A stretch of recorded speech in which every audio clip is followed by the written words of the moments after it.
Et ils sont encore persuadés, en écoutant l'HAS et les médias à la télé, à la radio, même sur France Inter, quand ils vont au travail le matin, que les vaccins, ça protège des maladies et qu'il y a des vilains complotistes anti-vax qui veulent, à cause d'eux, parce que même Neuder l'a dit, on va tomber dans l'obscurantisme, dit-il, et c'est à cause des anti-vax, le courant des États-Unis qui va envahir la France, qu'il va y avoir plus de maladies.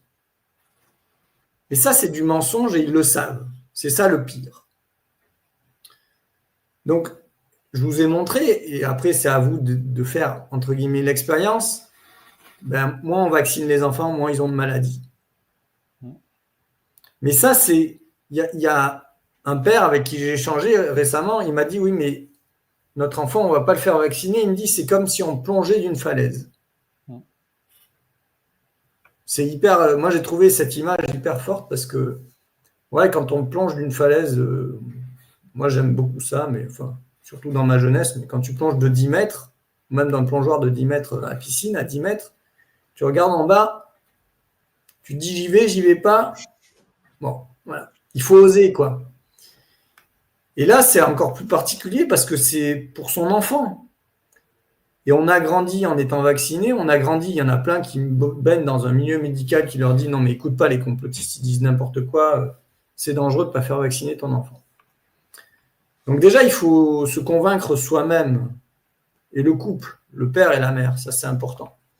Et une fois qu'on est cohérent et qu'on a compris tout ça, ouais, on peut aller expliquer au médecin, on lui dire monsieur, il y a une obligation, mais elle est plus légale cette obligation. Elle est illicite. Vous taperez ce que c'est la définition de illicite. En gros, c'est illégal. On a une obligation qui est illégale. Et elle est illicite pourquoi ? Parce qu'on ne peut pas vous obliger à faire courir des risques graves à vos enfants. C'est un peu la roulette russe, qui sont connus et avérés. Sinon, c'est de la mise en danger de la vie d'autrui. Mais si vous dites juste ces mots-là, vous pouvez réécrire mon verbatim là, que je viens de vous dire, et que vous le signifiez à votre médecin, je pense qu'il va avoir du mal à vous obliger.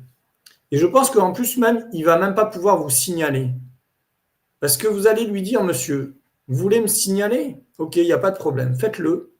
Ça s'appelle de l'abus de faiblesse, monsieur. L'abus de faiblesse, vous le tapez dans le code pénal, et vous voulez me signaler ? D'accord, monsieur, j'ai votre nom, et truc, parce qu'il faut devenir presque pervers avec ces gens. Vous pouvez aller à la consultation et les enregistrer. Et vous leur dites, ben vous voyez, on vous a enregistré, on va aller au commissariat de gendarmerie, on va déposer plainte contre vous pour abus de faiblesse. Et l'abus de faiblesse, c'est quelque chose qui est très fort,